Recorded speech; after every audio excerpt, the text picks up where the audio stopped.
Shri Gurubhyo Namaha. Hello and good afternoon to everyone. This is Nitin Sridhar, Chief Curator of Advaita Academy, and I welcome you all to our first ever session of the new initiative, Weekend with Wisdom.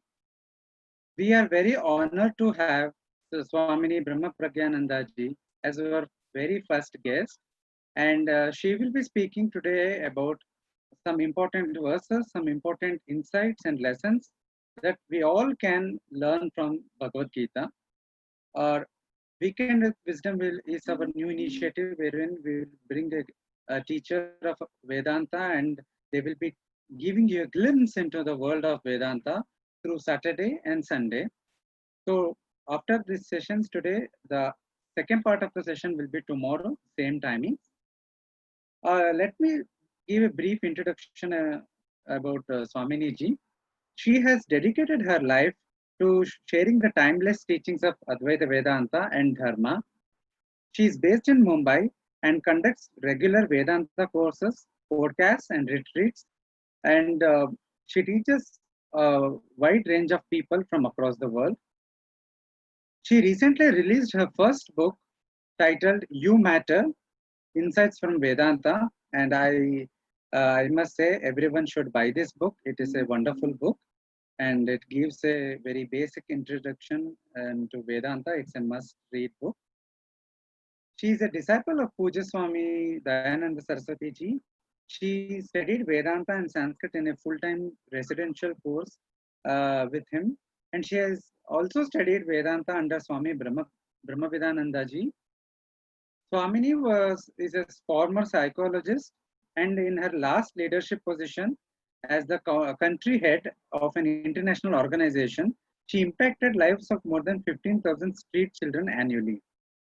You can read more about her in her website, discoveratma.com.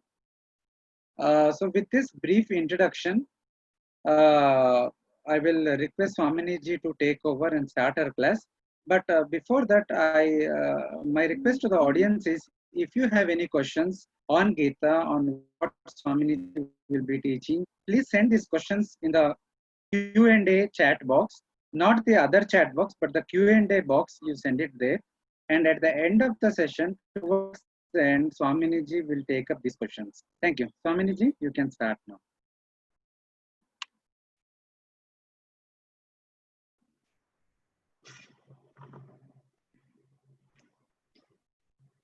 We'll start with a prayer. Om Sadashivasamarambham Shankaracharya Madhyamam Asmadacharya Paryantam Vande Guru Paramparam.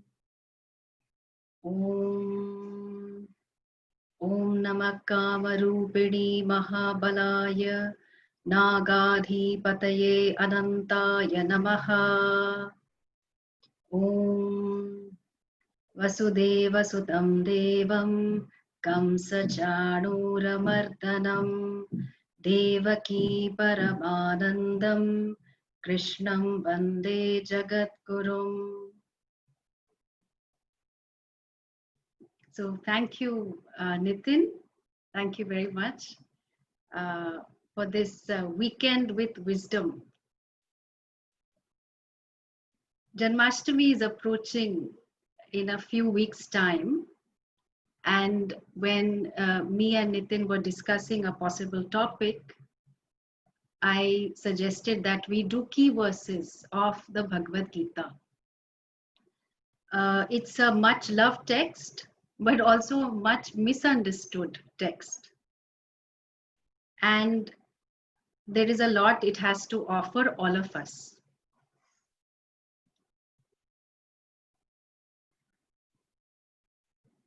Madhusudana Saraswati very beautifully presents in the Dhyana Shloka what this Bhagavad Gita is about.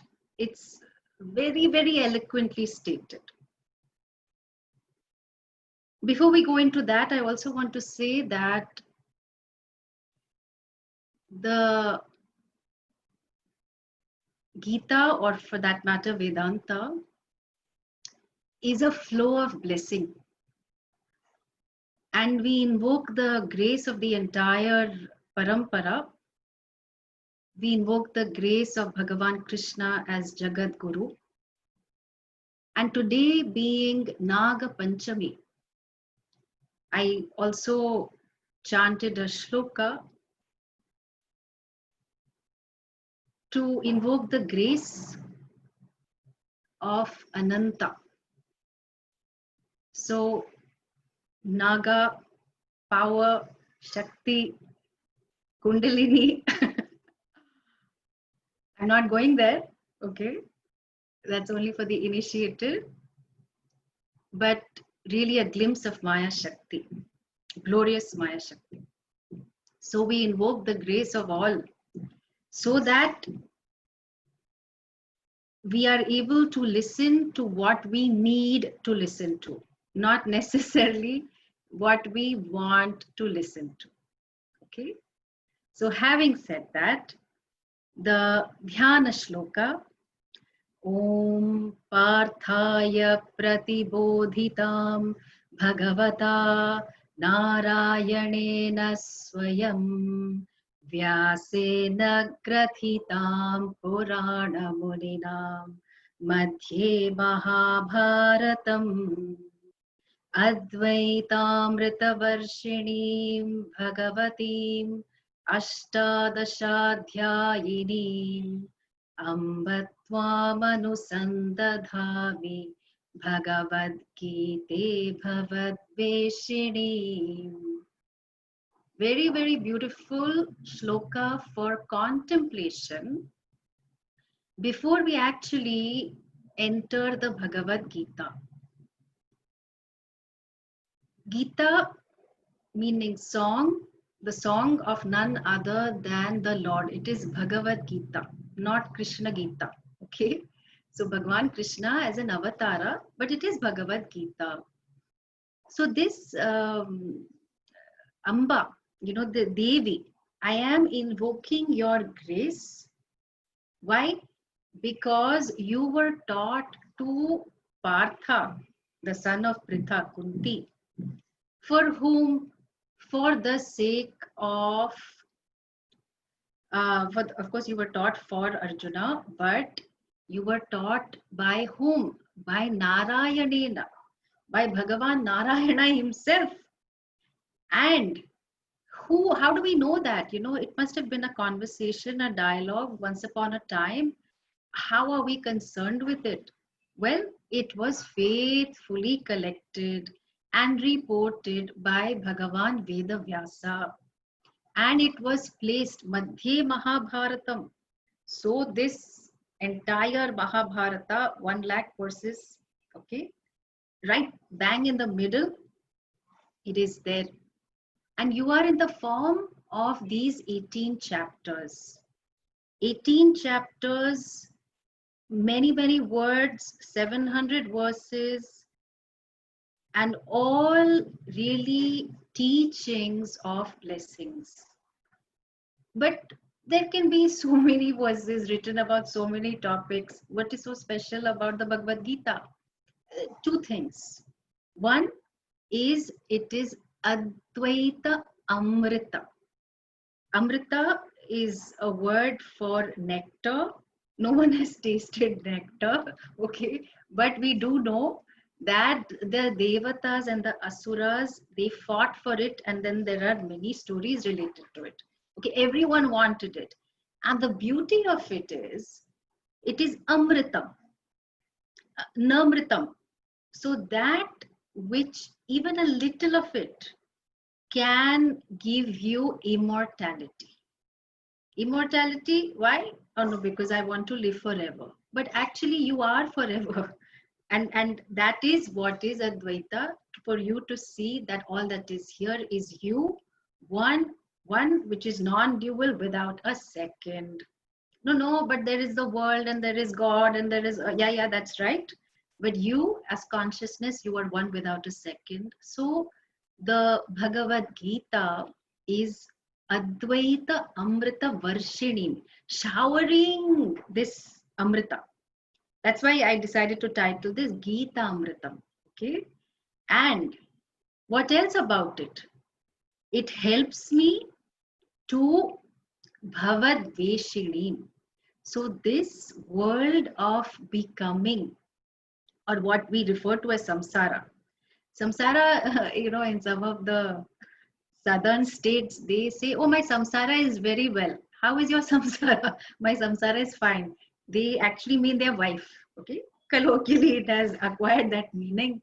But samsara here is this constant being on the treadmill, going nowhere, and thinking you're going somewhere, but actually you're just uh, trying to become more significant, more intelligent, more powerful, so that you're fulfilled. But actually, that samsara, that world of becoming goes on and on and on, and there is no complete fulfillment in sight. So, what is it that the Bhagavad Gita does? The Bhagavad Gita destroys what? This life of becoming. Oh my God, I don't want my life to be destroyed. No, no, we're not talking about that. This constant dissatisfaction with everything, that is what it will take away. And across the ages, even Adi Shankara in his Bhaja Govindam, he says, Bhagavad Gita kincha adita, little bit also if you study, it's like having like a sip of Gangaji. So then you will be deeply blessed. Okay, then what else about it? Well, thankfully, because the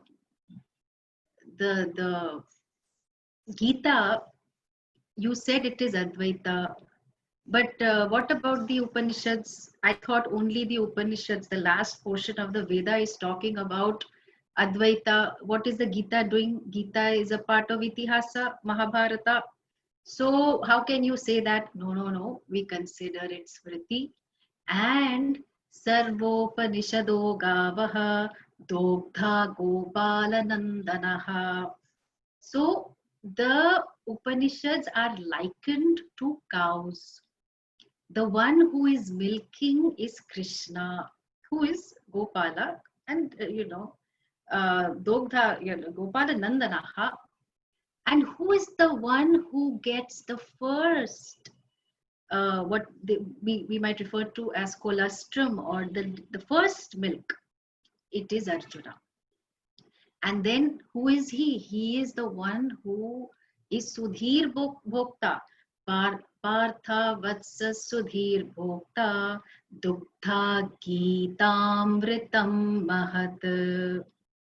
So he gets the first milk, and he is the one who has a mind that is very clear. And this Gita Amritam, which is invaluable, which is timeless, which is brilliantly great, that is now available for everyone else.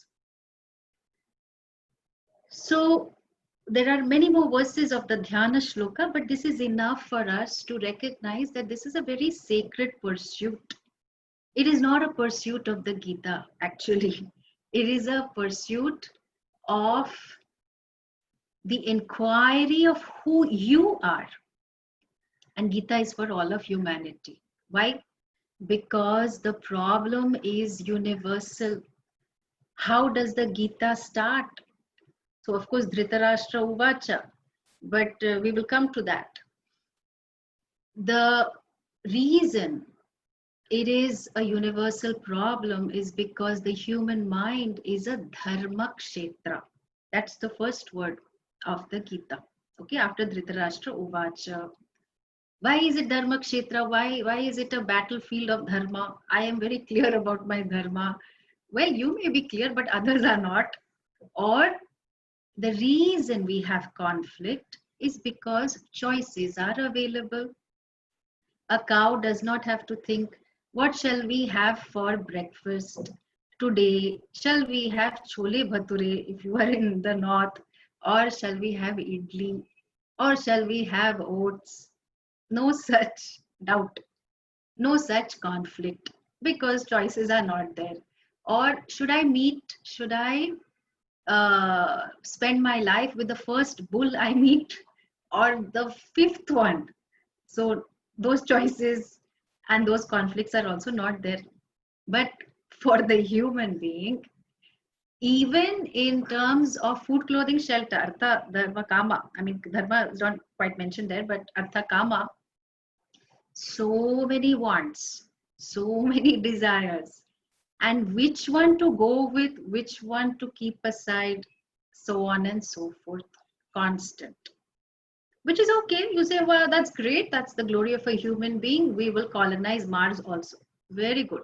Now, along with this choice, what is coming is I am a self conscious being. The beauty is I am the self and therefore I am self conscious. But that's not understood initially. And this self conscious being is self judging. So the cow may have some strange, or the bull may have very, different kind of horns. The cow will not have a complex.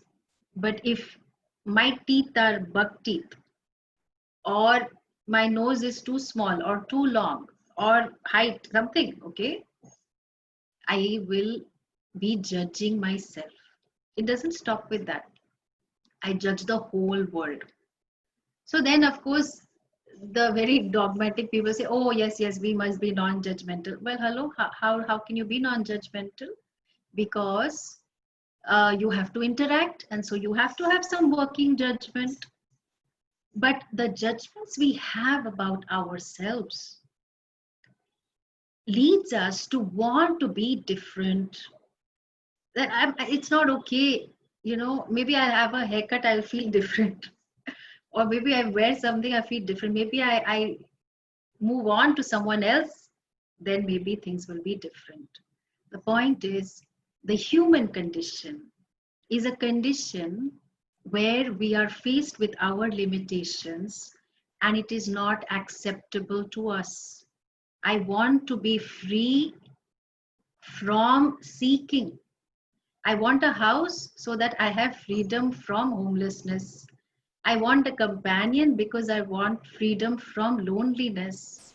I want comfort because I want freedom from discomfort. I want happiness because I want to be free from sorrow. I want excitement because I want to be free from boredom.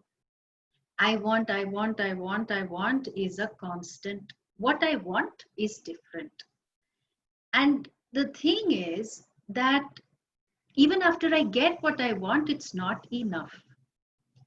So, this human condition of experiencing our limitation and not being okay with it is at the heart of the Bhagavad Gita. There are 18 chapters, and each chapter is called yoga. Okay, so the yoga enthusiast will think, oh, there are 18 yogas in the Bhagavad Gita. Please, no. So please pick up little Sanskrit. So yoga, the word also means topic. Surely you don't need to practice Arjuna Vishada Yoga, which is the first chapter. We don't need to practice being sorrowful, the sorrow of Arjuna. We already know it. So the setting of the Gita, of course, most of us are familiar with. The Pandavas are in the forest. They have been there for 13 years. And then they return. Of course, they were tricked in a game of dice. They return to claim what is rightfully theirs. And then they send Bhagwan Krishna to negotiate. He tries to negotiate with our Duryodhana. So please, first, please give them their kingdom. No, nothing doing. Okay, half a kingdom. No, not at all. Okay, 5 villages. No. Okay, at least 1 village with 5 houses. No, Duryodhana. Okay, at least 1 house with 5 rooms. No. So now war is imminent. They have to fight it out. And it's very interesting that before the war, Arjuna and Duryodhana both approach Krishna. Krishna is having a nap. He opens his eyes and he sees that Arjuna is near his feet.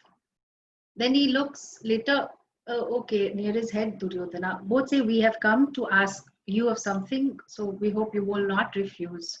Okay, Duryodhana very enthusiastically wants to say what he wants. He wants to be there first. But Bhagwan Krishna says, no, Arjuna, I saw you first. You go ahead. What do you want? So before he says that, he also says, I'm making my position clear. You have come to ask me something. For the war, I will not fight the war. I'm not going to take up any weapons, and I'm not going to fight on either side.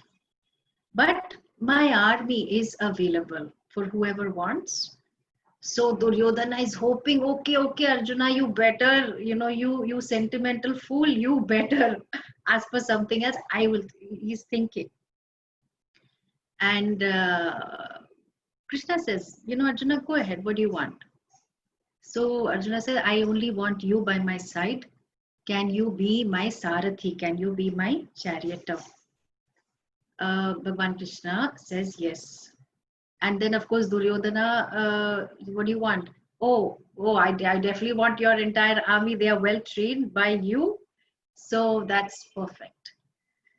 So it's very interesting that Arjuna chooses Bhagwan Krishna and he chooses grace. And in later on, as we will discover, he learns what it means to be an instrument, nimitta matram, in the context of this symphony of life. He had a role to play on the battlefield and so on.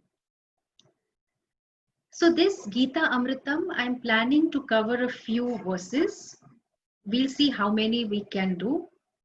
But definitely some key verses I will do so that we get a glimpse of the Gita and enough to want to delve further, because Vedanta requires commitment. It requires you to not be in a mode of seeking entertainment. See, for entertainment, you have a lot of other things, okay? But we see this tendency that people treat a satsang or a class or a course as entertainment. Oh, let's do something different. Yeah, let's listen to the Gita. Hey, hello.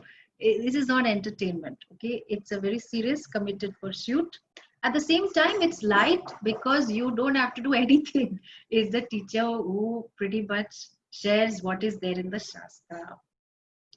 So dharma kshetre kurukshetre samaveta yoyotsavaha mamaka pandavanikam mamaka pandavaschaiva kimakurvata sanjaya. That's how we start with a bang. The most odd place for any kind of teaching to take place. So here Sanjaya has been gifted this boon that he can see what is happening on the battlefield and report. Dhritarashtra was offered. He said, no, I don't think I can handle it. This I cannot handle it has been the bane of our lives also. We are so afraid that we cannot handle what we will see. No, we procrastinate, we push it aside, and so on and so on. Anyway, dharma kshetre, that is very important to note that dharma, coming from dhra, so dharayate iti dharma, the entire matrix of universal laws and principles which sustains society, carries it forward. That is the kshetra. That is our dharma kshetra is our mind, and of course we are in a dharma kshetra. Why? Because how does one navigate artha, the pursuit of wealth and security, or for security's sake, the pursuit of pleasure, how much, when not, etc. And of course, if there are some people who are interested in going to Swarga, then what is to be done for that? This is our field of operation. And then throughout the chapter 1, which very beautifully sets the context, we see that Arjuna is an adhikari. Okay, he's the person who's qualified. But a lot of people say things like, oh, Arjuna had anxiety, neurosis. I don't know if you've come across this. If you haven't, you are blessed. People don't understand what it means to be a warrior, which Arjuna was. So he was not afraid of war. He is a Kshatriya. He understood war strategy very well. And he has fought many battles before, killed many people. So he's not like, oh my God, I see blood, I'm afraid. None of that. There is a whole description of all the armies, conches, and Arjuna says, because Krishna is there as his Sarathi, his charioteer, please take me to the middle of the battlefield. And when he's there, Senayor Ubayor Madhye, he surveys everyone. And then we see a description of the human condition. It's a topical problem. It's a specific description related to the battlefield, but we can see ourselves in it. Why? Because as the verses go, he says, I am seeing them, but if we get victory also, it is stained by their blood. If I get the kingdom also, what is the point of all this comfort? Because where will all the people be? If we kill everyone, dharma lives in a dharmi. If all the dharmis go away, who is going to preserve dharma? And please note, Arjuna was not a pacifist. Okay, war is very important, and it has been across civilizations. So he's not afraid of war one bit. Yet he saw the futility of fighting because he felt stuck. If I win, what's the point of this achievement? My heart is still empty. And if we lose, then again, what's the point of all of this? And we must also note that for 13 years, they have really suffered in the forest. So they're all set for war if it had to be so. They were busy preparing. That time when you fight, there are mantras for every arrow that you draw. So they're all missiles, all mantra powered missiles. I'm just using a word like that. Of course, they're better than missiles. So he spells out his condition and he says, I don't want to fight. Especially because these people who are on the opposite side, they are my people. My grandfather, Bhishma, on whose lap I have grown up. My guru, Drona. So, his feet deserve a Pada Puja. How can I kill them? Because I am a warrior, of course I'll kill. I'm here to kill. Nobody wins, nobody enters a war to let the other win. You enter a war to kill and to fight and to win. So how do I do this? So he is not able to see that they are on the side of a dharma. And dharma is what sustains society. It could be my people, your people, anyone's people. So then there is this description of his condition, and he says this Ashru Purna Kulekshanam, that there are tears in his eyes, but the discipline of a warrior, they don't fall, but overcome by compassion, karuna, and also sorrow. So he says, Initially, he says, Rishikesh is close by. I will walk away. So I don't mind. I will live a life of bhiksha. It's okay. Bhikshamapi haloke, I will go. Then further, as he is sharing and as Bhagwan Krishna is talking to him very briefly, we've entered the second chapter. Then is a very beautiful shloka which shows the transformation of Arjuna the warrior, who was a buddy to Krishna, transforming into a student, to a shishya. कार्पण्यदोषोपहतस्वभावः पृच्छामि त्वां धर्मसम्मूढचेताः यच्छ्रेयस्यात् निश्चितं ब्रूहि तन्मे शिष्यस्तेऽहं शाधि मां त्वां प्रपन्नम्. So he has a good awareness of his condition, Arjuna, and he says, I am dharma asammudha. So dharma sammudha, I cannot understand what to do. What is my dharma in this given situation? Because they are my people, how can I kill my people? And I feel very faint-hearted. So I feel like a karpanya, like a miser, you know. So I have all these abilities, but I cannot use it. I don't know what to do. And then he says this very beautiful word, Yat Shreyas Syat. You please tell me certainly Nishchitam Bruhi. What? What is Shreyas?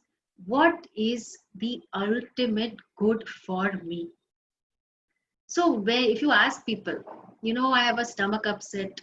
What is good for me? Some person will say, oh, please have jeera water.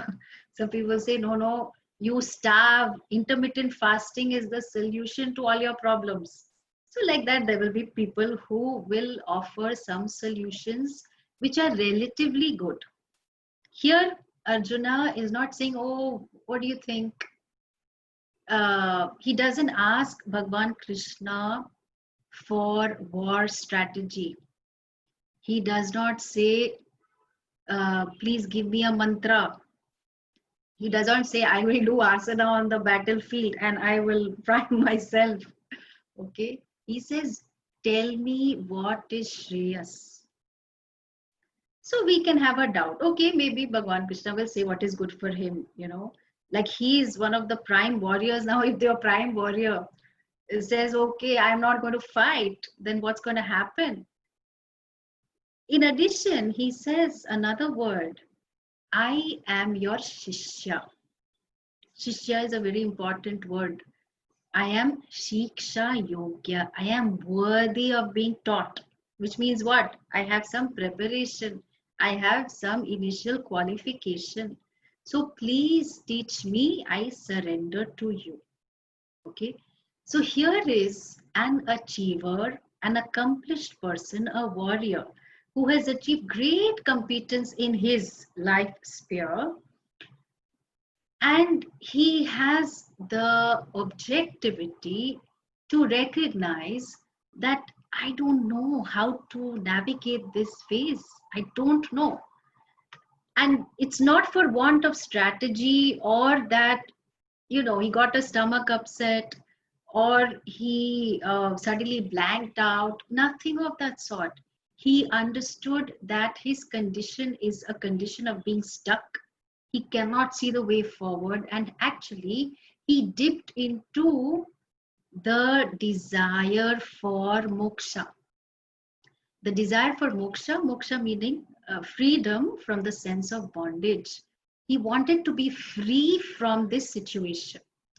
And he thought that if I don't fight, perhaps I'll be free, or I don't know, but you please tell me, you please teach me. And interestingly, Bhagwan Krishna doesn't say, shut up. We had so much time, 13 years, okay, you could have asked me anytime. Or he did not say, you please listen to me, believe in me. I am telling you, fight, you please fight. Krishna did not do any of that. Krishna did not say, okay, I will do Shakti Pat, okay, I will touch your forehead and then you will be brimming with Shakti. I will help your Kundalini to arise, and then you fight. No, it's a straight, honest question, and it deserves a straight, honest answer. So Bhagwan Krishna subsequently, in 17 chapters, he taught Arjuna. Okay, this is very important. Why did he teach Arjuna? Because the problem is one of ignorance. And the thing with ignorance is that the only solution is knowledge. Suppose there is something on the path. Okay, it's evening time, it's dusk. I can't see clearly, even with my spectacles. And then suppose I'm going, and then I see this thing lying there. My God, it's a snake. So I was headed to the temple, in our ashram in Anikatti, dusk time. So evening, a lot of people go to the temple. So quite a distance. I freeze in shock. My God, snake. And suddenly the mind just, moves in with dazzling speed. What's going to happen? I'm going to get bitten, and then the hospital is very far away. I don't know what to do. I hope the snake doesn't come towards me, blah, blah, blah. Then friend is coming behind and saying, hey, what are you doing? Let's go. So then seeing my expression only, what happened? Snake. And then the person has a flashlight and says, hey, you idiot, this is a rope. Now suppose, and it's truly a rope, okay? Suppose I had seen the snake. Actually, it's a rope only. I saw the snake. This world is of great fear to me. And I have to manage it. Because there is a lot of sadness also. How will I manage? Or if some my dear ones get bitten by a snake, what will I do? And so on. I can also say, I'm a researcher. I go back into my room. I'm not going to deal with the snake right now, but I have an idea for research. How to cope with fear of snakes? Or I will say, psychological framework. Let's apply cognitive behavioral strategy and think of what is rational, what is irrational. I will change my behavior so that I will live in courage related to the snake. Or I might wonder, snake, that means snake would have littered. This might be mother snake. So lot of baby snakes will be around. My goodness, what am I going to do?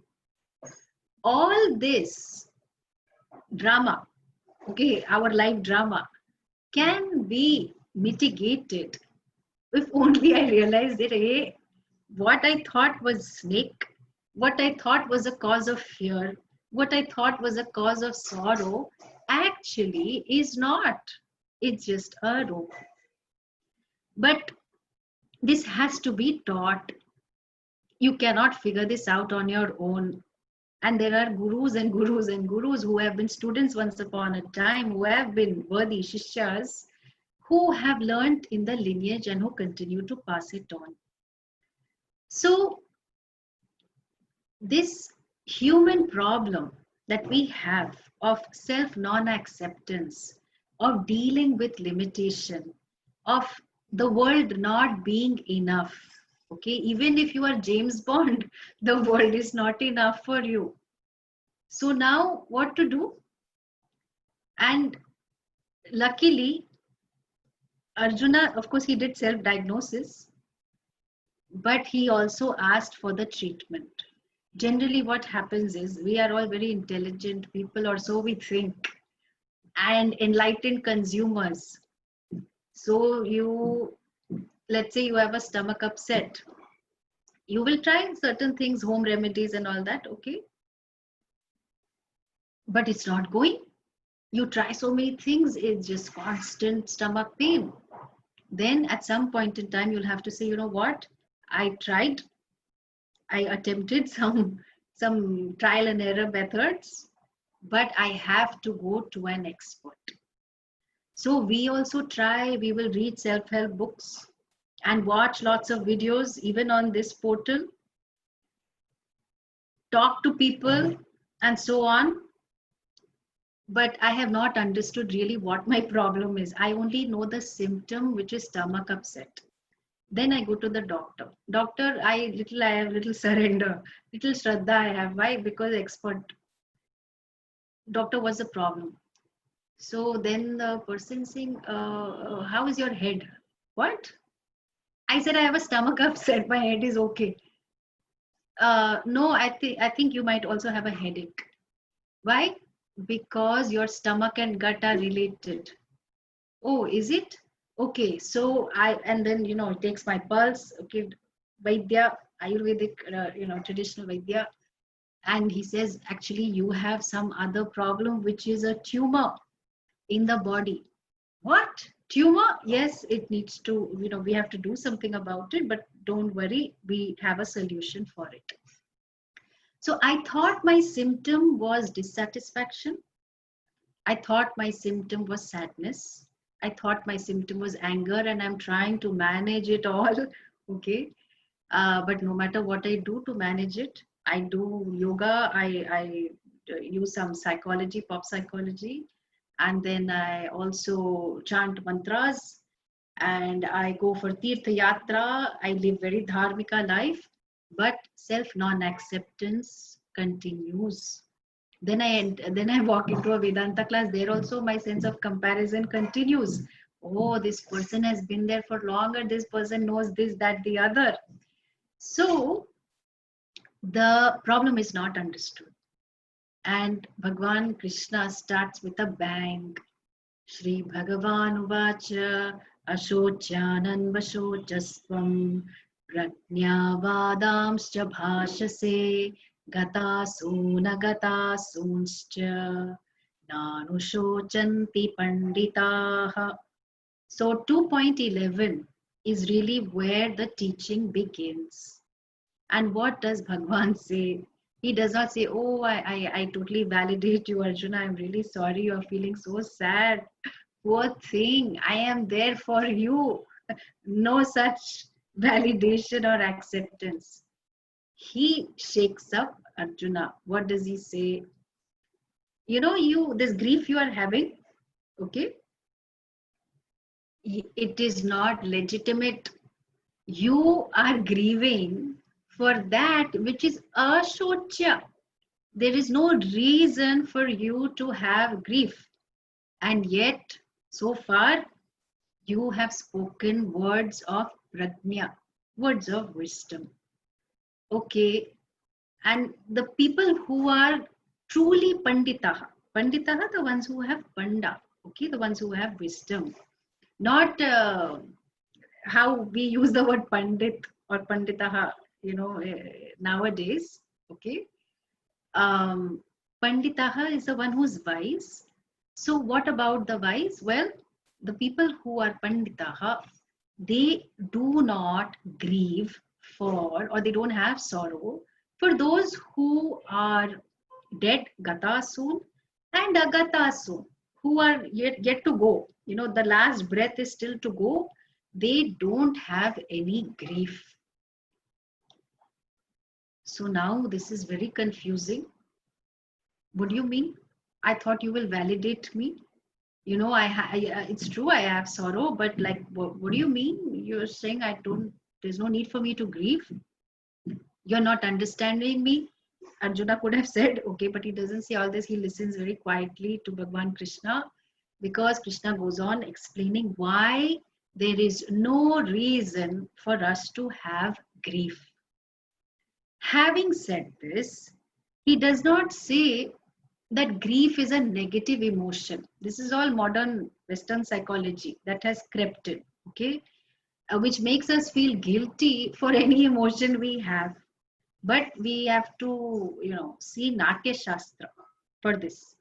Just by the way, the one who is a Surida, the one who has a sensitive heart, is the one who has the freedom to experience all emotions. Is not partial to one or the other, but each emotion has a glory. Every bhava has a rasa, and it is to be experienced, and we have no problem with it. So, is Bhagwan Krishna giving Arjuna a pep talk? Because some people will say, oh, Gita is all about psychology. No, there is some psychology in it, but there is far deeper and far sophisticated, because the identification with the mind is questioned. So Ashotya, that thing that you saw on the path, which you thought was a snake, it is Ashotya. Why? There is no reason for you to grieve, because it is not a situation that calls for grief or fear. So the reason I want freedom from sorrow is because I think I am subject to sorrow.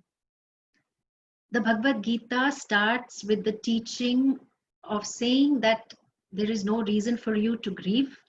And then in 18th chapter, the teaching ends with Ma Shuchaha. So do not grieve. Okay. And through all these 17 chapters, what is my real nature? What is my connection with the mind? What is the quality of the mind? What is the status of the mind? What is the status of this deha? What is the nature of the world? What is the nature of bondage? What or who is Ishvara? How do I relate to the world? All these questions get answered. What is the purpose of my life? Which is really to have a life of purpose. But that clarity will come only when I have Purushartha Nishchaya.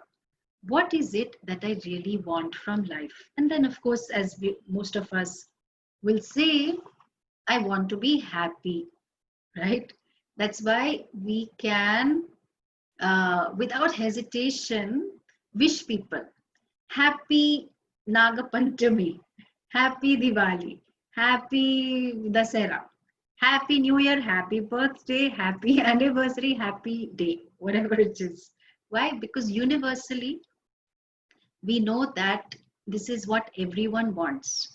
Nobody will say, hey, how dare you wish me happy birthday? Nobody says that.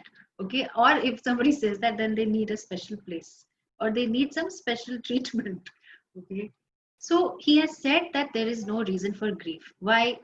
But I feel the grief. What do you mean? How can you deny me? I am suffering here and you are saying there's no reason for grief. Like, how could you be so cruel, Bhagwan Krishna? But of course, Bhagwan Krishna is not cruel at all. And he gives us a glimpse of what is the nature of the Atma. Now, this is a thing that we will see in all Vedanta texts and other texts also, which are included in what we might refer to as Shastra. What is that?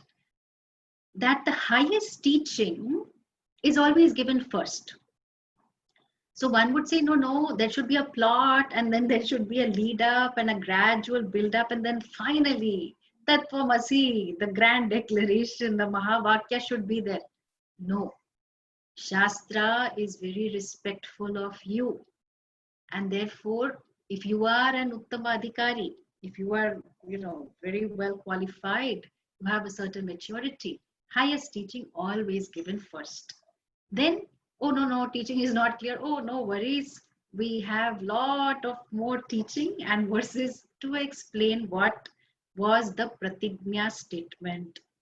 So then he starts to unfold very, very beautifully that what you think is you is actually not you.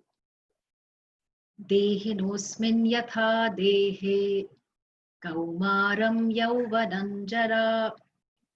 So this, just as you take on different clothes, so to the vasamsi jirnani. So like that, this Dehi, the one who has a body, okay, now this is interesting. The one who has a body passes through Kaumaram, childhood, youth, and old age.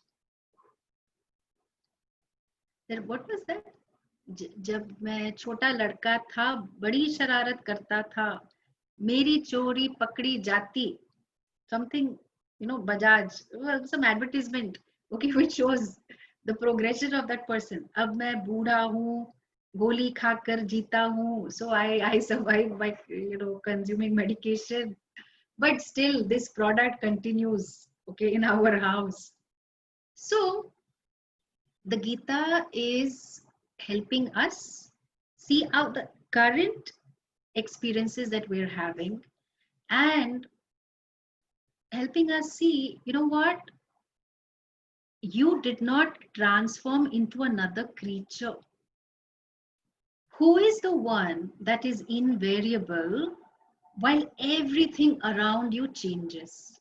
You are the one that went through these different stages, which means that relatively you are invariable and all these stages are variable. So if you are invariable, not subject to change, then the wise people will not grieve about this because there is no end to you. There was no birth, there is no end. And later on in chapter 3, he gives us a glimpse of Drishya Viveka, which is a very beautiful methodology for us to see what Bhagavan Krishna is saying. So he says that, you may be watching a lot of Zoom meetings, or you are watching greenery, or you are watching your loved ones, different sites. Okay, the sites are changing. Drishyam, which is what is seen, is changing, but the drik, the seer, which is the eyes, they are relatively not changing. Correct? So for every different thing that you see, you don't have to wear special eyes. One pair of eyes, thankfully, which are able to see very far away and very up close and personal, relatively non-changing. But then when I go to the ophthalmologist, I am able to say that, oh, all these months of lockdown and so much screen time. So I think my number is increased. I'm trying to read KLMTI. And the doctor says, no, no, no, I think you need more. So he'll put more lens. And he's a very good ophthalmologist, gold medalist. And that's why I go to him. Surely he should know what my eyes need, what kind of spectacles I need. But he doesn't know. He keeps asking me, is this okay? Is this okay? And then, depending on my response, he keeps at it. How do I know whether my eyes see clearly or not? I know. Why? Because my eyes are drishyam and my mind is drik, the seer. Because I know I can see, no, this is very dull. No, maybe I need to clean my glasses or whatever it is. Then somebody asks you, so how are you feeling today? Or how's this weekend going for you? And you say, oh, it's great. I've managed to do a lot and I'm really excited about a few things that are coming up. And the person says, no, but I think you are a little sad. So you look at, what's wrong with you? I'm telling you I'm excited. Why are you saying I'm sad? But how do I know? How do I know what I'm feeling? Because I am able to see what is happening in my mind, correct? Or I have some memory. Oh, in the ashram, at this time, people would be getting ready to do puja. How do you know? Because I know it is my memory. I know what I remember. So then it seems like the mind is drishyam. It is something that is an object of my understanding, and there is something there which happens to know what all is happening in my mind. Okay, so all my changing moods and my differing emotions and the many decisions that I have procrastinated, all that is there in the mind, I am aware of it. Oh, maybe there is another mind. No, how can you say that? Because the nature, when we have a word for the mind, antakarana, the word itself reveals the depth of understanding. Karana is an instrument, anta is inner. Inner instrument is this whole mind composite. And if it's an instrument, it means that someone has to use it. It cannot operate on its own. Even if somebody is Mr. India, okay, invisible, then you see the spoon is going straight to the person's mouth. Well, but the person has to be there to use a karana, an instrument. And antakarna is mind, we use a word to describe that. So if it is other than me, that means who am I? With respect to the sights, my eyes were the seer. With respect to the eyes, my mind was the seer, as in drik. With respect to the mind, I am the drik as in seer. Drigeva natu drishyate. So never seen, never drishyam. No, maybe there is someone who can see the subject. Never possible. No, maybe there are two subjects. If there was two subjects, there was no way you could know something. Anyway, so the point is that all that I am experiencing, when I go through this little inquiry, what I begin to see, that if I am aware of all these different forms, which include the subtlest form that is available to all of humanity, which is a thought. Okay, a thought is a form. Okay, vrittihi. So vritti pravaha, this flow of thoughts, that is a mind. I am aware of that. With respect to me, what is the nature of that drik? Veda vinashinam nityam yakenamajam avyayam katham sapurusha partha kam ghatayati hantikam. So very important teaching of the second chapter, which is called Sankhya Yoga. Sankhya here is wisdom. Okay, there is another darshana called Sankhya, but that is not what is meant here.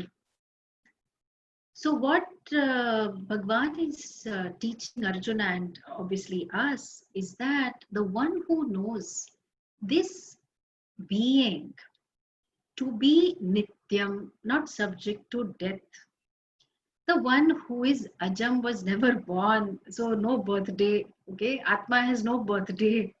So you individual, of course you have, but Atma doesn't have, always around, and avyayam, not subject to any decline.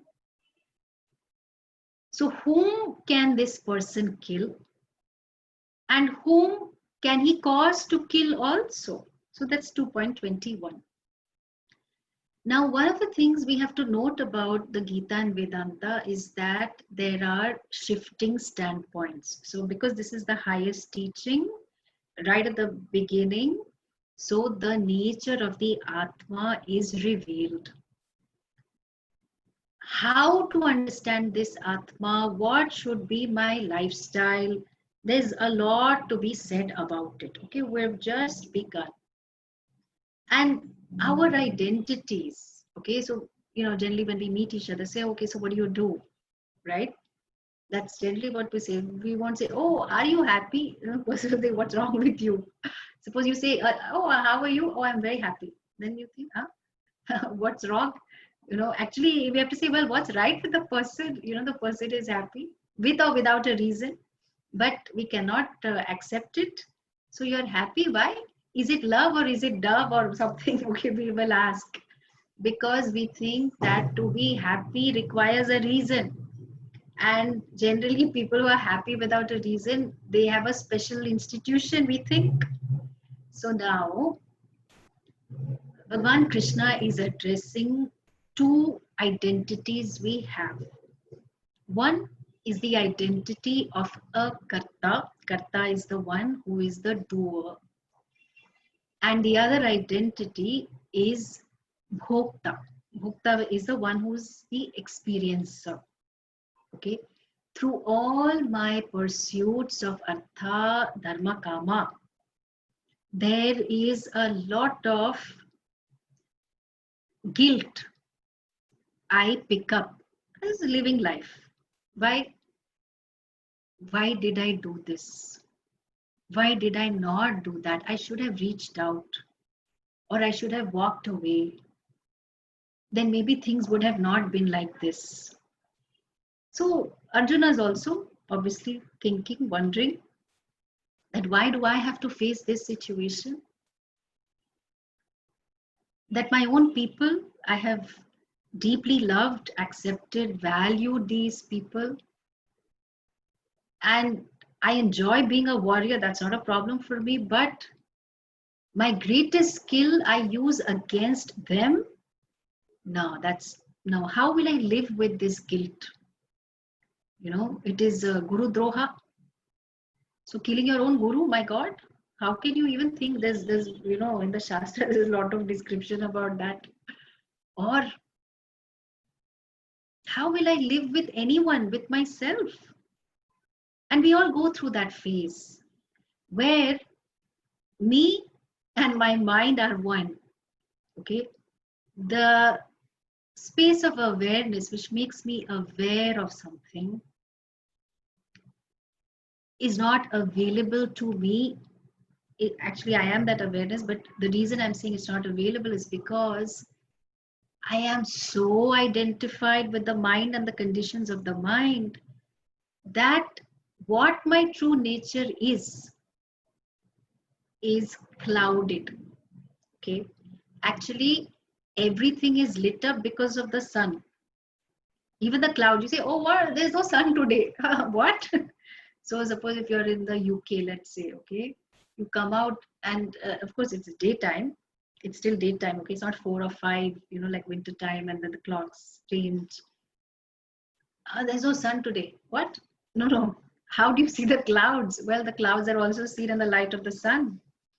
So for us to be able to see that the guilt that we have, which is the big emotion of a karta, the doer, how will I live with myself, or how can I live with myself with all that I have done, not done in my younger foolish days? How do I live with this? And what is Bhagavan Krishna saying? He's saying, what? You're not the karta.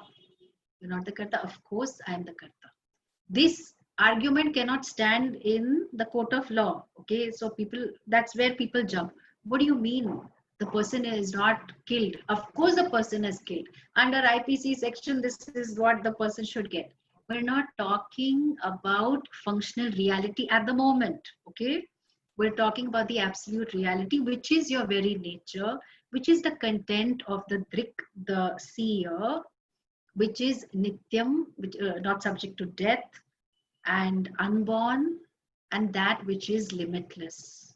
That is what you really are. You happen to have a human body. Okay, it's incidental. If it was intrinsic to you, you would have this body forever. Okay, but we already know in these 3-4 months of lockdown how much the body has changed. And of course, modern science tells us that the body is changing dramatically. In fact, every 7 years, you have a new model. Okay, you may not model, but you have a new model in the form of this body, changing always. But the pure awareness that you are, which is your nature, is actually limitless. And that's what Bhagavan Krishna is trying to draw Arjuna's attention to, this teaching, that for pure awareness, consciousness. There's no limbs, so therefore no one can kill anyone. And this is all that is there. It is consciousness and it is limitless. So you may be identified with being a bhokta and experiencer. You may be identified with being karta, but that's not your true identity. Why? Because you go to sleep, then all identities are dropped. Whether you're a king, you're a beggar, whatever you are, it is Nidra Devi, my date with Nidra Devi. So no disturbance whatsoever. There, no hurt, no guilt, no nothing, just Ananda. Wow, wonderful. So how to understand this? It's not very clear to me. Yes, of course. So we will give you an example. What is that? The closest thing that we know which is tending to limitless is space. Of course, science will say it's expanding space. Okay. For now, let's go with the fact that all that is there here, which accommodates, okay, avakasha pradatra, what a beautiful definition of space. That which accommodates everything is space, akasha. So what about space? Well, the other four elements. So air, water, fire, Prithvi, all the galaxies and the universes and the multiverses and the stars, all accommodated in space. Correct? Then there is a pot community. Okay? All the pots are there. Nobody has come to do shopping during lockdown. And the pots all have a human mind. So in the pot community, everybody is trying to keep themselves gainfully occupied. And then there are so many identities. So what is there is actually, there is one tiny pot. There is one huge pot also. Tiny pot always feels victimized. Why? Because everyone always makes fun of me, they ridicule me, and anything I say is never good enough. So I have to do something about my self-esteem. Very good. Then what about 5-liter pot? 5-liter pot is saying, look at me, I am the one, Aham Ishwaraha. So I am Siddhaha, I am Buddhaha, I am the one. I will tell you what to do, what not to do. And you all have to listen to me. So there also identity is there. Okay. The space in the pot is now identified with the form. You're getting what I'm saying? The space in the pot is identified with the form. And then of course there is a crackpot also. So crackpot is saying, my God, you know, I have been through so much of depression and I have been on medication and it's just, I can't go out of the house. So this is very, very depressing. Then two other pots are always fighting. I don't know why they got married. Okay. But at least they found a good sparring partner. So all the time boxing ring is on, fighting, fighting, fighting. Children are also dragged. No, no, you are like your mother. No, no, you are like your father. So non-stop fighting is going on. Each of the pots has their own problems. Each of the one pot is a bhogi. Bhogi means I want to experience a lot of things. So the pot goes from Chennai to the US, then gets stuck in the US. Okay, same pot space, but no, better lifestyle and everything. Then another pot says, no, I will go to Uttarkashi. I will meditate like the sadhus and I will be a yogi. Very good. Then there's one other person who is lamenting on the fact that, oh, I cannot go for these morning walks. So my diabetes is, hitting the roof and person is a rogi. Okay. So whether you are a bhogi, an experiencer, or a yogi, lot of practices so that I become Brahman, I become the Atma, or a rogi. Okay, I will pop some medicines, then I will be okay, or at least I will prolong my life. All different attempts are being made by all these three characters. The three characters, okay, which is really our different identities at different points in time. What is the truth of them? The truth of the part space is that it is space. There is no inside and outside. On the face of it, you say, no, it is inside the pot, and then there is space outside the pot. But hello, space is space. The pot as though, okay, as though, I mean, there is a proper form there. We're not saying it's a delusion. What we're saying is there is a form, but the form is not the absolute reality. It has a functional reality, and for that, dharma is our framework.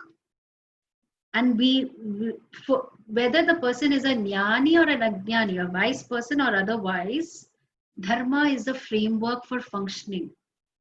There is no escape, no compromise on that. But what is the truth of the pot? Pot space is space. So no, I will discover the Atma within. Within or without. All that is here is the Atma. Different forms, different manifestations, as though move, interact, connect with each other, move apart. All this drama goes on in life. But the truth of me, this struggling pot, along with being pot bellied, the truth of me is that I am that pot space. I am that which is ajam, avyayam. Because look at it, even if you're looking at the example of space, can water affect it? Oh, there are Brahmaputra, Assam floods. Space is going to get wet. No. What about raging forest fire, bushfires? Space is going to get affected? No. Then there is, every year there is some talk of some meteorites affecting the earth, okay? And everybody say, oh, it is, what do you call that? Apocalypse, no? Like total disaster. My God, we should be prepared. The world is coming to an end. Hello, the Prithvi or any celestial body, whatever happens, okay, meteorites, they bang, or the supernova galaxies are being destroyed, they are being formed, space remains unaffected. Everything is accommodated in space, and yet space remains unaffected. And the beauty is, the truth is, I consciousness, okay, where consciousness is not a property of me. You know, we use the word consciousness or chaitanyam little differently in Vedanta.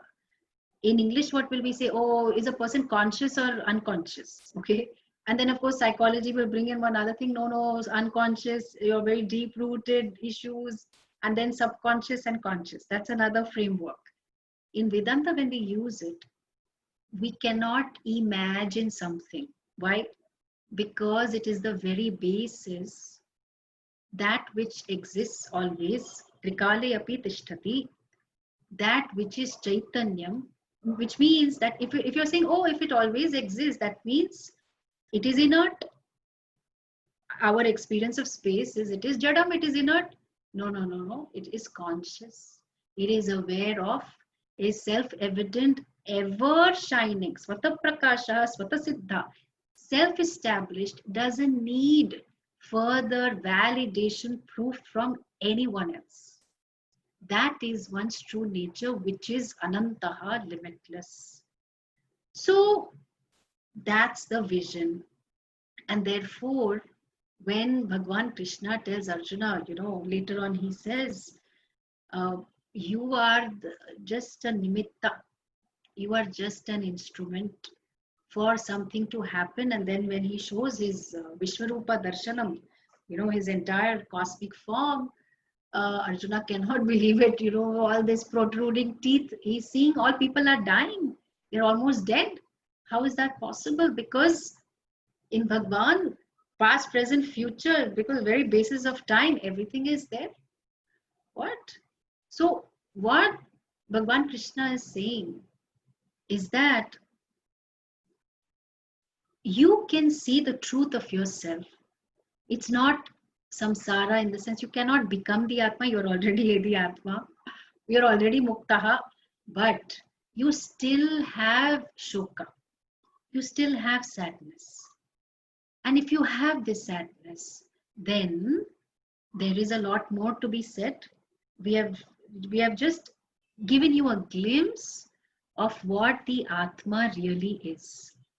And so if you want to know more, then he says that there is what is called two lifestyles. Okay, so in third chapter he will say lokesmin, so Sri Bhagavan uvacha lokesmin dvividha nishtha pura prokta maya nagha jnana yogena sankhyanam karma yogena yoginam. Okay, you want to understand the Atma, you also want to figure out how to live your life. Well, I will tell you what.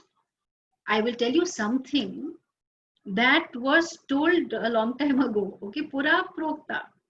And this is very beautiful. He addresses Arjuna with a word saying Anagha. Agha, is Papa. Okay, like a wrong, the Papa is Papa. Okay, I cannot translate it. So the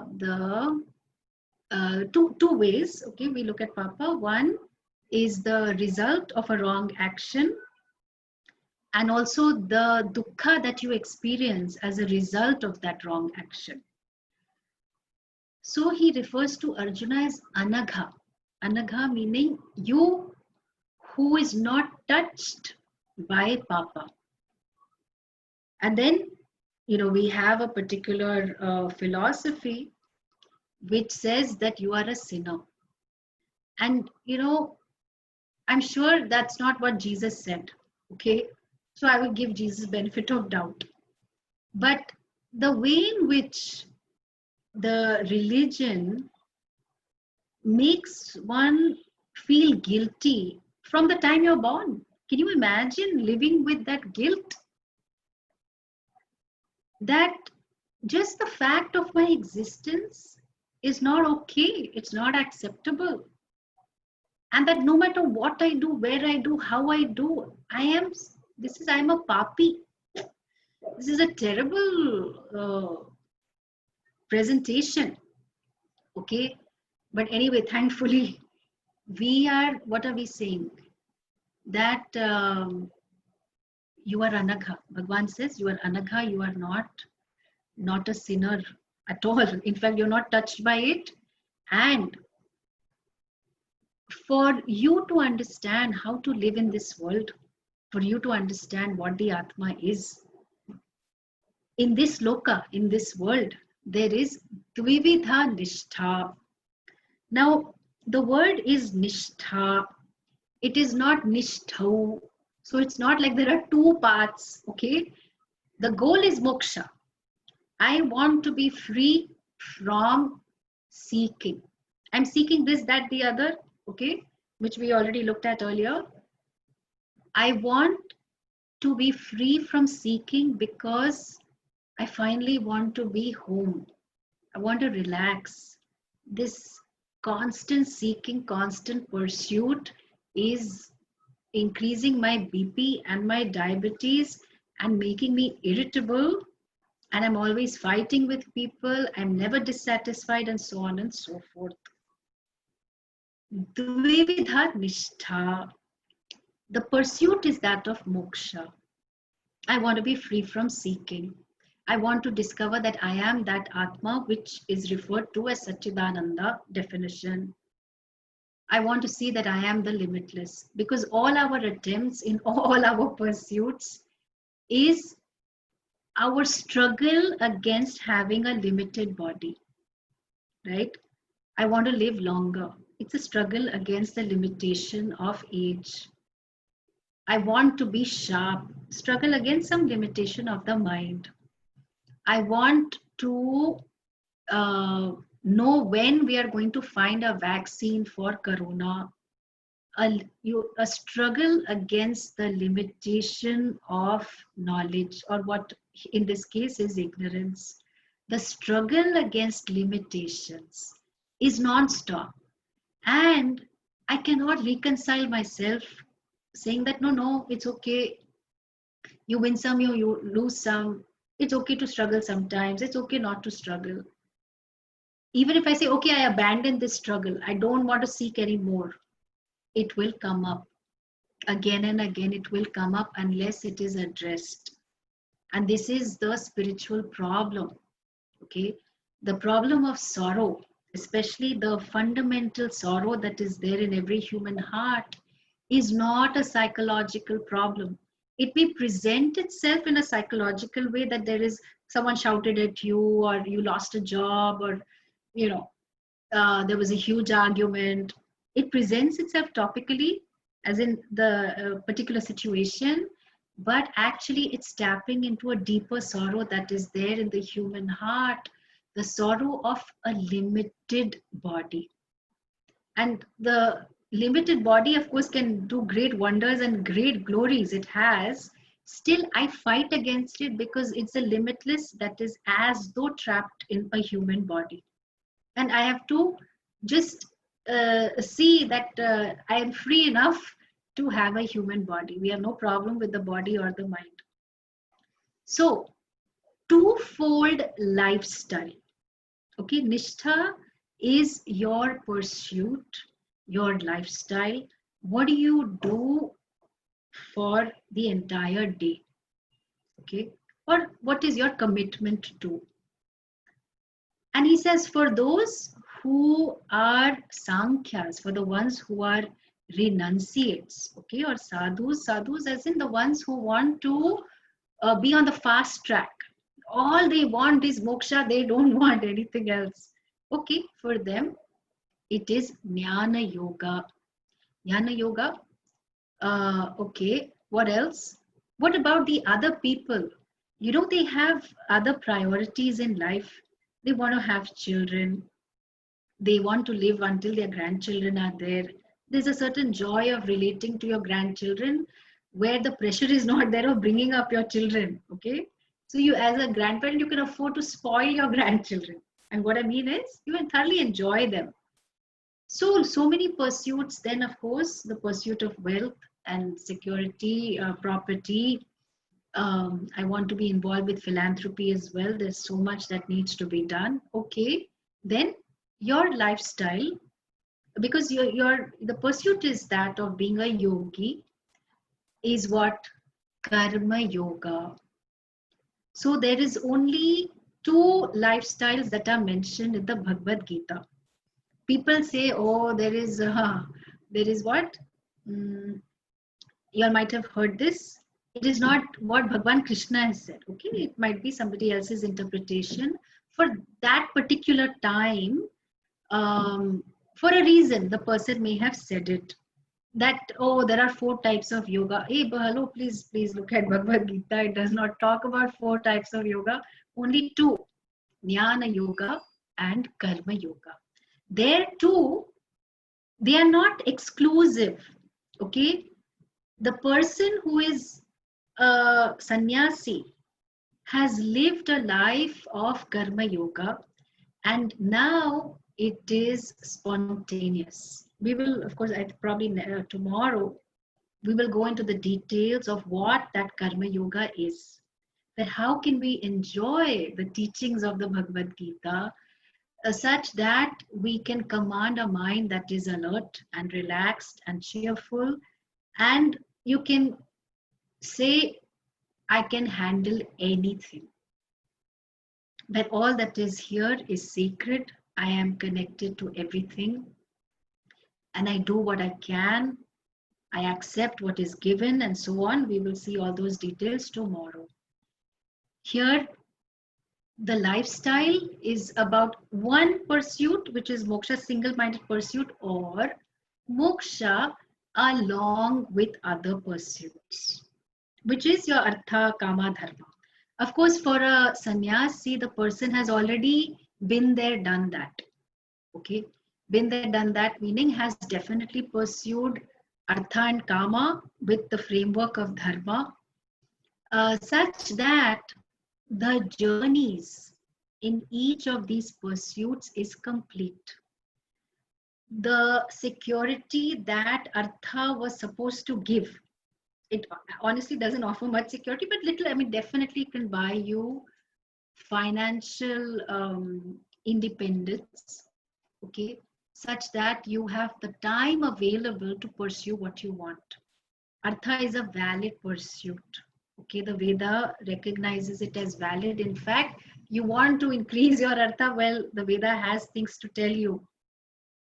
Kama, pleasure, again, valid pursuit, wonderful pursuit, as long as it is in line with dharma. You want to pursue it, please go ahead. Okay, go ahead, pursue all the pleasure that you want. Just keep the dharma framework in mind. And the maturity that comes from having fulfilled a lot of your desires is very beautiful, you know. So the thing about desires, which is another myth about, related to the Bhagavad Gita, is Bhagavan Krishna says desires are bad, so I should not have desires. There are so many people who have tortured themselves because they think that desires are bad. But the beauty is desire is Ichha Shakti. It is a Shakti that has been given to you by Bhagavan. You walk into the supermarket, anything and everything you see, oh, I want that, I want that. You actually went only to buy a toothpaste. And then you came back with a bill totaling up 5,000 rupees. And luckily you had your card with you also. So then the person at home said, what happened? Is this saman, all this stuff, is it belonging to the neighbor? No. I went to buy toothpaste, but I saw all this. So kama, very nice, okay? Very nice in the sense, this desire that is there, it helps us to get from place A to place B. And the desire that Bhagavan Krishna had, okay? Desire, but not a binding desire. I am teaching 17 chapters of the Gita. Okay, I mean, of course, it was not called the Gita then and so on, but I am teaching Arjuna. He has asked me a question, I am saying. Of course, Bhagavan Krishna wants Arjuna to understand what he's saying. So this talk, oh, I must not have desires. Well, the Devatas have desires. And as long as it's not a binding desire, there's no problem. It is your glory to desire. And we must enjoy this glory that we have. In fact, later on, he further says that dharma aviruddhaha kamaha ahamasmi, that I am that desire in your heart. I am kama, okay? But that kama, which is not opposed to dharma. In other words, I am that kama, which is totally in line with dharma. And, civilizations are built and destroyed because of kama. If it is dharmic kama, then the society can be like Ram Rajya. It can be a thriving society where everyone sees the value of dharma and follows it. So the sannyasi is pursuing fast track jnana yoga. So what does a person do? Well, most of the time, the person is reading, teaching, listening, and so on. Why? Because the person does not have other binding desires. All that has been resolved, and the maturity that comes from living a dharmika life is very much there. Journeys are complete in the world of artha and kama. So mind is fully available for the pursuit of moksha. But for most others, uh, moksha is also an important pursuit, and therefore Bhagwan Krishna says, no worries, you attend one class, two class, three classes in a week alongside doing your swadharma. Swadharma, but I don't know what my swadharma is. Well, there is a lot to be said about swadharma, but very briefly, the roles that you have, minimum we have at least 5 to 6 roles. So you are either the father or the mother, sister, brother, daughter, son, citizen, student, professional, and so on and so forth. What are you doing to contribute? Because every equation, every relationship has certain joy and certain responsibilities. So whether it is me and my partner, I am committed to the growth, the welfare, the happiness of this person as much as my own, and therefore I am willing to do whatever it takes to make her or him happy and to contribute to this person's growth. Okay, so this love and affection and support which we would love to have in all our relations, there is a way. How? But the person doesn't understand my love only. You know why? Because there is a dharma of the situation. If I fulfill my responsibilities to that person, the person's rights get met. In all this talk about, oh, consumer rights, oh, orientation, we're so obsessed with rights that we do not pay enough attention to our responsibilities. In fact, in this culture, we used to, earlier people would say, where are you going? I'm going for duty.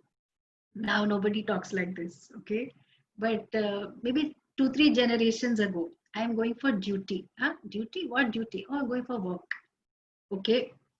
So it is considered kartavyamiti, it is to be done. Why? It is a part of my dharma. How? What do you mean it's a part of my dharma? Well, every person, depending on age and stage, and in a different, wherever they are located, the dharma of the situation requires you to pitch in. And how does one figure that out? Because we are affected very deeply by what we want and what we don't want. No, I don't like all this. Okay, so can you give me a pizza? So cut the tomato, cut the cheese, and actually you can cut the spices also. Like what kind of pizza is that? No, I have my likes and dislikes, but it's not pizza then. Well, I know what I want. I have my likes and dislikes, and that's exactly how the world should revolve, and that's how the world should be. So the mastery of mind, that living a life of dharma, artha, kama can give, that is possible in the lifestyle of a karma yogi. The maturity for the sadhya, which is moksha.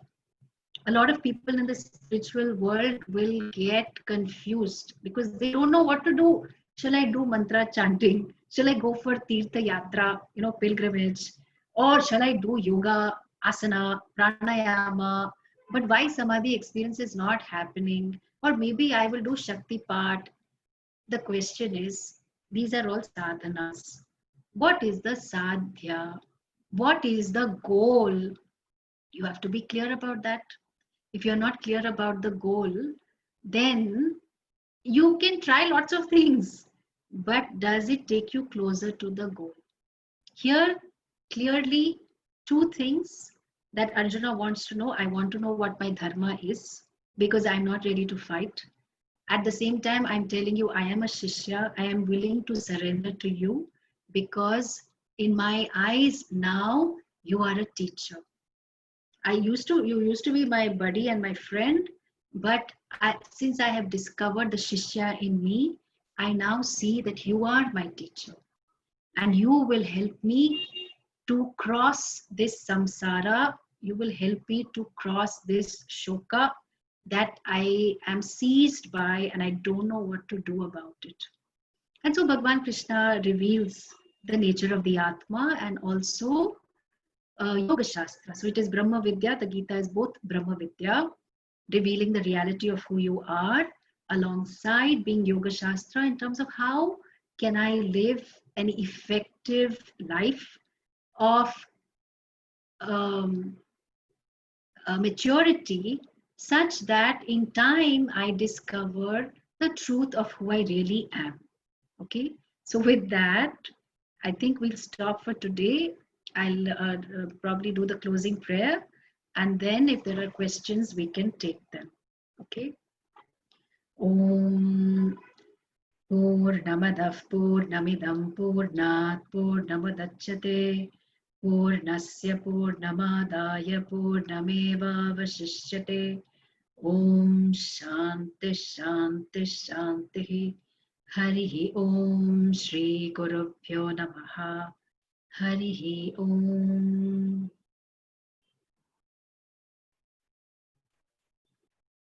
Thank you very much, Swaminiji. It was a wonderful, very insightful lecture. And I think we have got two questions. One is by Preeti. She says, people get very stressed when they face failure in life. So, what is the Bhagavad Gita's advice or teachings to how to overcome this? Yeah, very good question. Okay. See, what we are referring to as failure is an event. And I will talk a little bit more about this tomorrow. But since the question has come up, I will address it right away. So let me give you an example, okay? I want to take a bus to get to work. I'm on the other side of the road and the bus stop is on the opposite side. So there are four possibilities. Possibility one, I cross over. As soon as I reach the bus stop, the bus comes. The result that I want is equal to what I expect. I can call it success. Second option, I cross the road and then I find that the bus has just gone. Then I ask around, do you know when the next bus is coming? And they say, oh, during lockdown, the frequency is very bad. You will have to wait for a good 1.5 hours. So, my God, this is what I will call failure, okay? That it's actually not a failure, but the general understanding that the result I get is much less than what I expect. I'm not ready for it. I thought I was going to get it. I didn't get it. What the hell? Third option, I cross the road and then I find that as I'm waiting at the bus stop, one of my very close friends is driving by in his Mercedes Benz and saying, you know what, I'm just going to where, he asked me, okay, where are you going? And I say something and then he says, I'm also going to come. I'll give you a ride. So now the result is much more than what I expect, in the sense that I am going now in nice air-conditioned comfort. The fourth type of result is where I was crossing the road, then that's all I remember. Then 2 days later, I wake up in the hospital and start asking fundamental questions. Where am I? Who am I? What am I? Because I had an accident. Okay. Now, two types of results when I get equal to what I expect and more than what I expect, we are all very happy with. No problem. It's when an event happens that I don't expect, I don't want it to happen. Let's say I lost a job, it is a failure, correct? So now I have to understand that with respect to any action, okay, any action, These 4 types of results are always possible. So what you are referring to as a failure, which means that I get less than what I expect, it's going to happen sooner or later. The universe is not against you. Karma is limited, and karma has these 4 types of results. So step 1 is we accept that there will be a situation where I get the results much less than what I expect. Okay. Then what is step 2? Step 2 is, of course, I'm stressed out.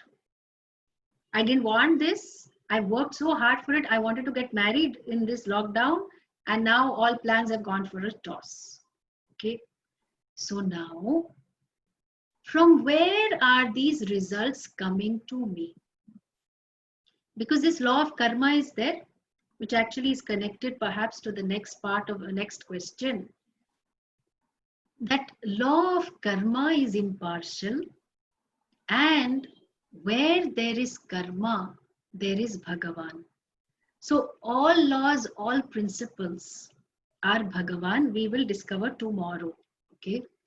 But very quickly, suppose you create a video game. Yeah. You're an innovator, entrepreneur. You create a video game, and in that video game, there are many possibilities. There are different people who play, and they, of course, get a lot of scores, and then sometimes they lose, and so on. For the person who is in the video game, who's playing the video game, oh my God, I lost. But for you, who has created this video game, there is no failure or no success. Why? Because actually the possibility of failure is inbuilt. And what we are referring to as failure is really my karma phala coming back to me. Okay. So we have to be able to see this. And when we are able to see that all the results we get is really from Bhagavan as prasada, I'll be talking more about it tomorrow. Then we are prepared even before the result comes, because that's the mastery of mind that I have managed to discover and cultivate. So it's very easy to not be stressed. Okay, even if you're stressed, no problem, you offer all the stress to Bhagwan. Okay, that see, you put me in this situation, now you please help me to handle it. There are ways and ways that are present to handle stress, but the most important one is to develop or see an attitude that I am receiving karma phala, results of my karma, and I begin to see it as prasada. Okay, so more about it next tomorrow. Then I think I can read. Why do we have to come to life again and again? Why we decided to be a part of this game of Maya? You tell me. To remember in one point who we really are. So for what? Okay. Again, good question.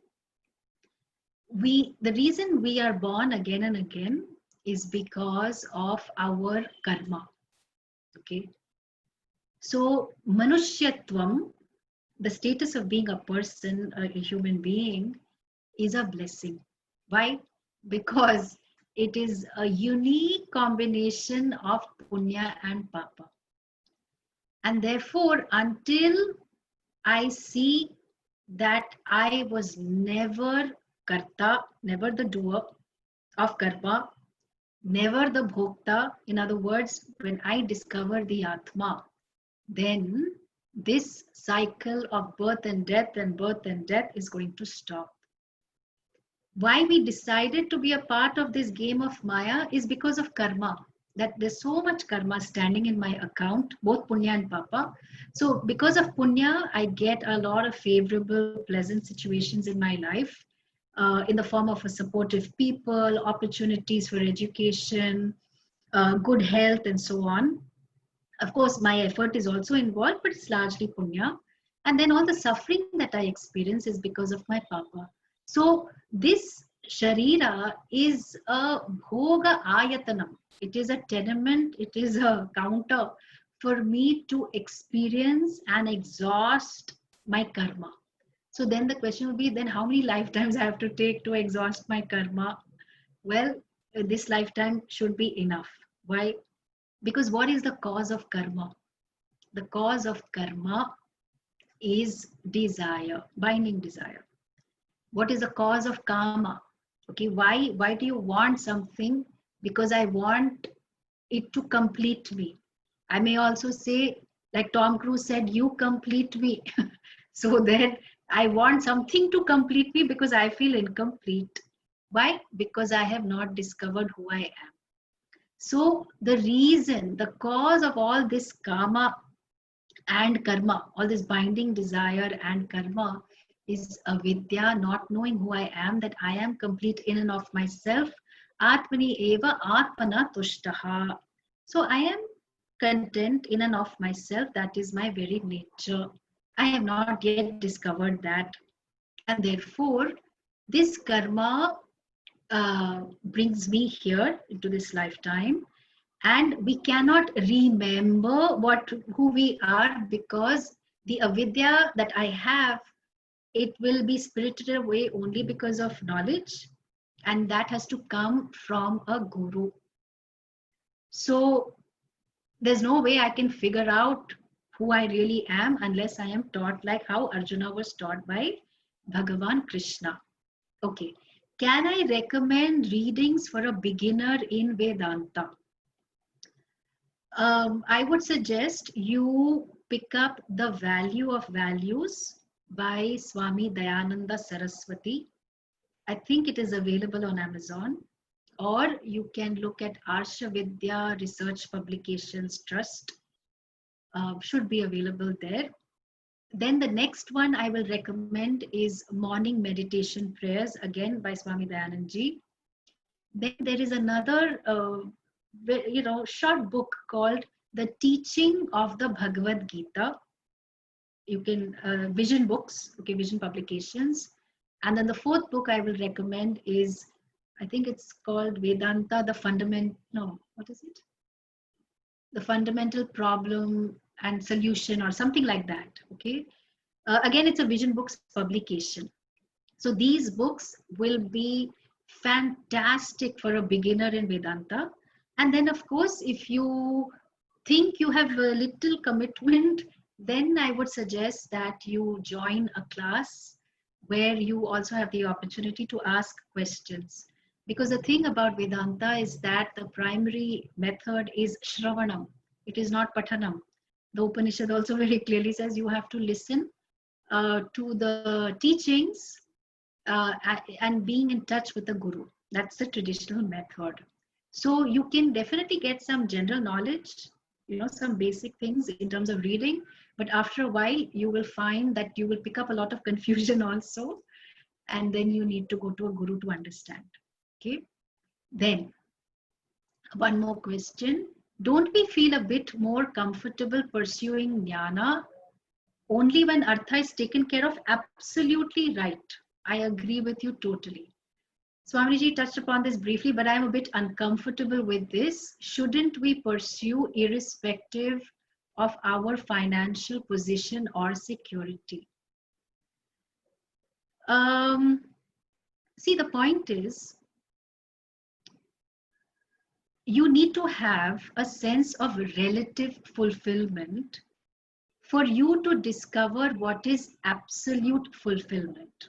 Okay. How will you gain relative fulfillment? You are married, you have children. By doing your swadharma in relation to all of them, which also includes pursuing artha, so that they are taken care of, you have developed the maturity for jnana. Otherwise, you will come to Bhagavad Gita and say, give me some mantra so I can make more money. Because artha is valid. That's what the Veda says, okay? Artha is a valid pursuit, and Lakshmi is sacred. Our culture worships Lakshmi. So Lakshmi, resources and wealth in all forms is very important because it can benefit society. It can solve world poverty. It can give healthcare, education. So Artha has a place in the scheme of things. There is a tendency for us to look down on Artha. That's not correct at all. When I have the maturity that I've done my Swadharma, I am doing also, and I have a mind that is mature, relaxed, and alert, that now I have the adhikaritvam for jnanam. So it takes place like a flash. We need these pursuits to mature. If it is hasty, okay, there are a lot of young people who don't know how to manage their different relationships. They run away and then they will read some Vedanta saying, I am not the body, I am not the mind, and all that. And then they start to float in some cloud and then they make a mess of their lives. Why? Because they are not ready. That jnanam requires viveka, objectivity. If I have divided my life, this is spiritual. Jnanam is spiritual. Washing the dishes, cleaning the toilet is not spiritual. I'm sorry, you are not understanding according to what the Sampradaya says. What is it? That your whole life can be worship. Why? Because all that is here is Ishvara.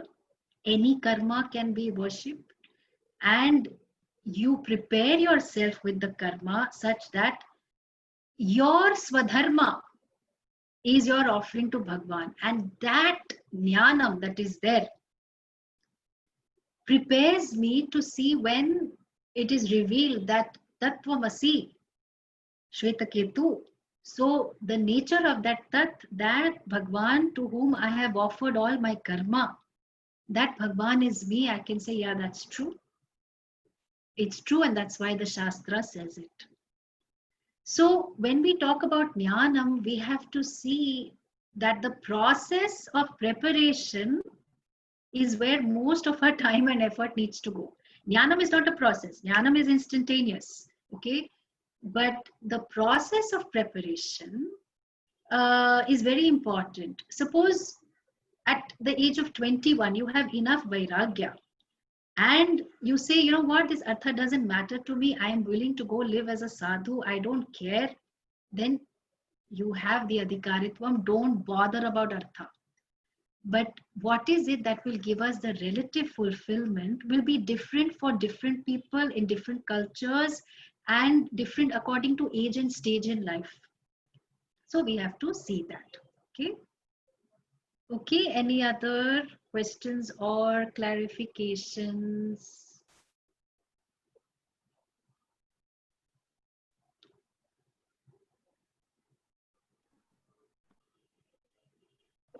I think there are no more questions. Okay. Okay. So Okay. we meet again next tomorrow, right? Same time, 4:30. Yeah. Yes, yes. Thank you again, Swaminiji. And thank you everyone for attending. Tomorrow evening, again, 4:30 p.m., we will continue with this session. Also, tomorrow morning at 10:30, we have another session. We have started weekend conversations. So that will be also tomorrow will be the first debate session. And I'll be speaking to Archana Raghuraman. And please do register to it. Please do attend it. And Advaita Academy has also published some books on Advaita Vedantam. We have published a 3-volume book by Acharya Sadananda titled Journey to Non-Duality. You can check them out. They are meant for beginners as well. So with this, we come to a conclusion of this session. Thank you everyone for your attending this. Shri Gurubhyo Namaha.